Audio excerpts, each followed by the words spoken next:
नमस्कार दोस्तों, मैं दिव्यांशी गौड़ एक बार फिर हाजिर हूं एसबीटी न्यूज की खास खबरों के साथ। पेश है आज 22 अप्रैल 2024 सोमवार शाम 7:15 बजे राजस्थान की बड़ी खबरें।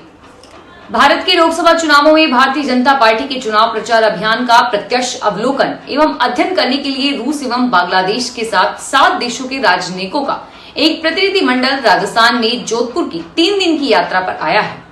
भाजपा के विदेश विभाग के प्रभारी डॉक्टर विजय ने यहाँ एक बयान में कहा कि भारत में विभिन्न मिशन से राजनयिकों का 7 सदस्यीय प्रचार अभियान के लिए जानकारी हासिल करने के लिए 22 से 24 अप्रैल तक राजस्थान में जोधपुर की यात्रा पर यह ग्रुप रहेगा। इसमें रूस और सूरीनाम के राजनयिक भी प्रतिनिधि शामिल हैं। राजस्थान में वेस्टर्न डिस्टर्बेंस एक्टिव होने के साथ ही एक बार फिर आंधी और बारिश का दौर शुरू हो गया है। रविवार देर रात हनुमानगढ़ की भादरा, चूरू के सरदारशह और बीकानेर में बारिश के बाद लोगों को गर्मी से राहत मिली। इससे तापमान 4 डिग्री सेल्सियस तक गिर गया। झालावाड़ में सोमवार सुबह करीब 6:30 बजे बारिश के साथ ओले भी गिरे। मौसम केंद्र के अनुसार आज जयपुर सहित 10 जिलों में आंधी और बारिश हो सकती है। झालावाड़ जिले के मनोहरदाना कस्बा समेत तारागढ़, रतनपुरा में सोमवार सुबह करीब 10 मिनट तक बारिश हुई। कस्बे में बारिश करीब 6:30 बजे शुरू हुई और इसी बीच गरज और चमक के साथ ओले भी गिरे।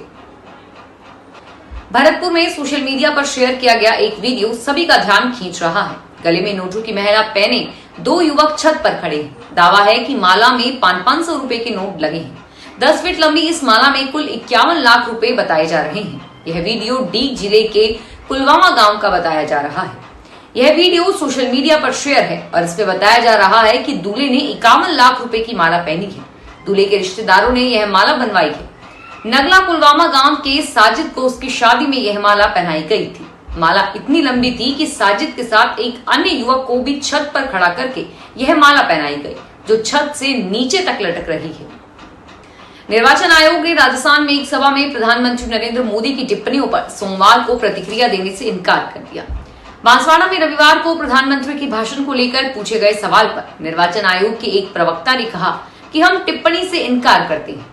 मोदी ने रविवार को राजस्थान की रैली में कहा कि अगर कांग्रेस केंद्र में सत्ता आती है तो वह लोगों की संपत्ति लेकर मुसलमानों को बांट देगी। मोदी ने यह बात पूर्व प्रधानमंत्री मनमोहन सिंह के एक बयान का हवाला देते हुए कही, जिसमें उन्होंने कहा था कि देश के संसाधनों पर पहला हक अल्पसंख्यक समुदाय का है। राजस्थान में लोकसभा चुनाव में पहले फेज की वोटिंग में टाइम वोटर्स के वोटिंग टर्नआउट ने चिंता बढ़ा दी है। पहली बार वोट करने को लेकर जो युवा में उत्साह रहता था, ऐसा इस बार वोटिंग में बिल्कुल देखने को नहीं मिला। पहले फेज में 12 सीटों पर हुई वोटिंग में पहली बार वोटर्स का वोटिंग टर्नआउट 55.10% रहा। विधानसभा चुनाव जब हुए थे तब इन सभी लोकसभा सीटों पे आने वाले विधानसभा में इस एज ग्रुप का वोटिंग प्रतिशत 76% रहा और इस बार यह 21% कम था। राष्ट्रीय महिला आयोग ने कर्नाटक में एक महिला के साथ दुष्कर्म और बलपूर्वक धर्मांतरण पर राज्य पुलिस को नोटिस भेजकर 3 दिन के भीतर जवाब देने को कहा है। महिला आयोग ने सोमवार को बताया कि कर्नाटक में 28 वर्षीय महिला के साथ दुष्कर्म और बलपूर्वक धर्मांतरण की खबरें मीडिया में है, जो बेहद ही निंदनीय है। महिला आयोग ने कहा कि यह घटना आयोग और इस पर स्वतः संज्ञान ले रहा है। आयोग के अध्यक्ष रेखा शर्मा ने इस मामले को लेकर राज्य के पुलिस महानिदेशक को पत्र लिखा है और 3 दिन के भीतर कार्रवाई रिपोर्ट भेजने को कहा है। कांग्रेस के राष्ट्रीय प्रवक्ता पवन खेड़ा ने पीएम मोदी पर जमकर निशाना साधा। उन्होंने कहा कि पहले चरण के मतदान के बाद राजा कांप रहा है। मतदान के बाद एजेंसियों ने पीएम को रिपोर्ट दी और उसके बाद से उनकी भावभंगिमा बदल गई है। भाजपा में भय का माहौल है। खेड़ा बोले कि जब जब राजा डरता है, हिंदू मुसलमान की बात करता है। राजस्थान में आकर ज्यादा डरता है और यह बात राजा जानता है कि राजस्थान मेरी अकड़ निकाल देगा। कोटा में हॉस्टल में सोमवार को पत्रकारों से बातचीत करते हुए कांग्रेस के प्रवक्ता ने कहा कि हम जानते हैं कि मोदी जी को पढ़ने लिखने की आदत कम है और तब भी मोदी को कांग्रेस का मैनिफेस्टो पढ़ना चाहिए था। रेगिस्तानी बाड़मेर में एक बार फिर गर्मी तेज हो गई है। सुबह के समय हवा चलनी शुरू हो गई, लेकिन धूप निकलने के साथ हवा भी थम गई, जिससे गर्मी ने लोगों के पसीने छुड़ा दिए हैं। रात का तापमान 2 डिग्री घटकर 24 डिग्री पर पहुंच गया है और वहीं अधिकतम तापमान 39 डिग्री के पार है। मौसम विभाग के मुताबिक आगामी 2-3 दिन में गर्मी बढ़ने की संभावना है। दरअसल पश्चिमी विक्षोभ का असर खत्म होने के बाद तापमान में बढ़ोतरी होना शुरू हो चुकी है और वहीं गर्मी का असर भी तेज हो गया है। राजस्थान में बिजली छीजत कम करने, बिजली उपभोक्ताओं को रियल टाइम बिजली उपभोक्ता और बिल सुविधा देने के लिए स्मार्ट मीटर का प्रोजेक्ट 1 साल पहले शुरू किया गया था। प्रदेश के तीनों विद्युत निगमों में 1,42,76,000 मीटर लगाना तय किया गया था। शुरुआत का 1 साल बीतने के बावजूद प्रोजेक्ट में ज्यादा प्रगति नहीं हो पाई है। जिलों में स्मार्ट मीटर 2 चरणों में लगना तय था। प्रक्रिया चली तो पायलट प्रोजेक्ट के तौर पर चुनिंदा सब डिवीजन में स्मार्ट मीटर लगे और इसके बाद से आज की प्रक्रिया आगे नहीं बढ़ पाई है। राजस्थान के राज्यपाल कलराज मिश्र और महाराष्ट्र के राज्यपाल रमेश बैस ने सोमवार को आस्था के धाम मेहंदीपुर बालाजी पहुंचकर स्वयंभू बालाजी महाराज के दर्शन किए। राज्यपाल मिश्र व बैस के बालाजी पहुंचने पर दौसा कलेक्टर देवेंद्र कुमार, कलेक्टर गौरव सैनी ने उनकी आगवानी की। मंदिर के वीआईपी गेट पर महंत डॉक्टर नरेश पुरी महाराज ने उनका स्वागत किया तो वहीं पंडितों ने स्वस्ति वाचन के साथ उनका अभिनंदन किया। दोनों राज्यपाल ने गर्भगृह के सामने पहुंचकर बालाजी महाराज के दर्शन कर विशेष पूजा अर्चना की। राजस्थान में लोकसभा चुनावों को लेकर प्रमुख पार्टियों के प्रत्याशियों ने पूरी ताकत झोंक दी है। पहले चरण का मतदान होने के बाद अब पाली में भी प्रत्याशियों ने जीत को लेकर पूरी तैयारी की है और इसी कड़ी में भाजपा ने स्टार प्रचारकों को प्रचार में उतारा है।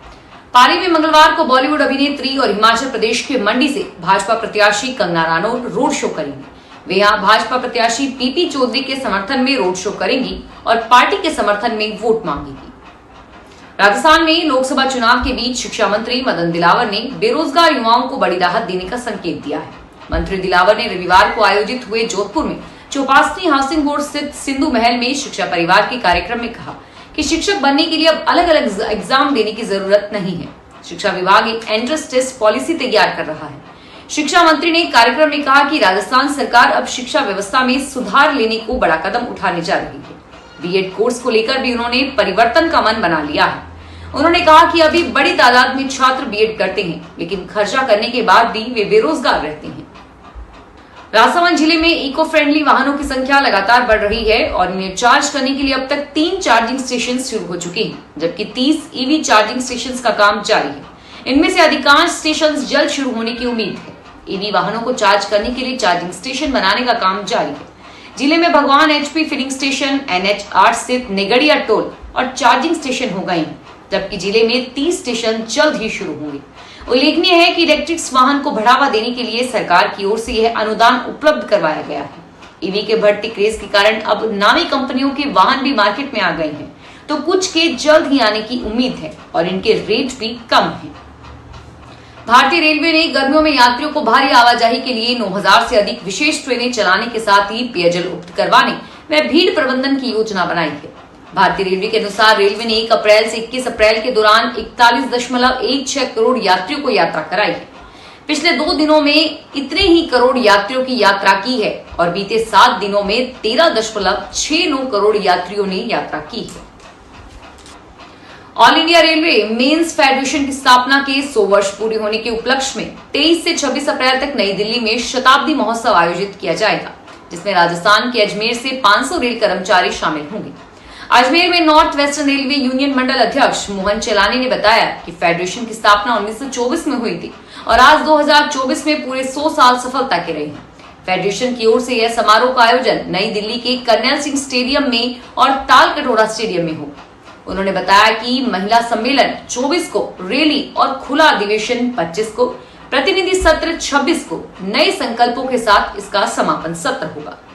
फिलहाल इस बुलेटिन में इतना ही और फिर हाजिर होंगे तमाम बड़ी खबरों के साथ। कमेंट बॉक्स में हमें बताइए कि आप किस तरह की खबरें पसंद करते हैं। आपके फीडबैक के बाद ही हम खबरों का चयन करते हैं।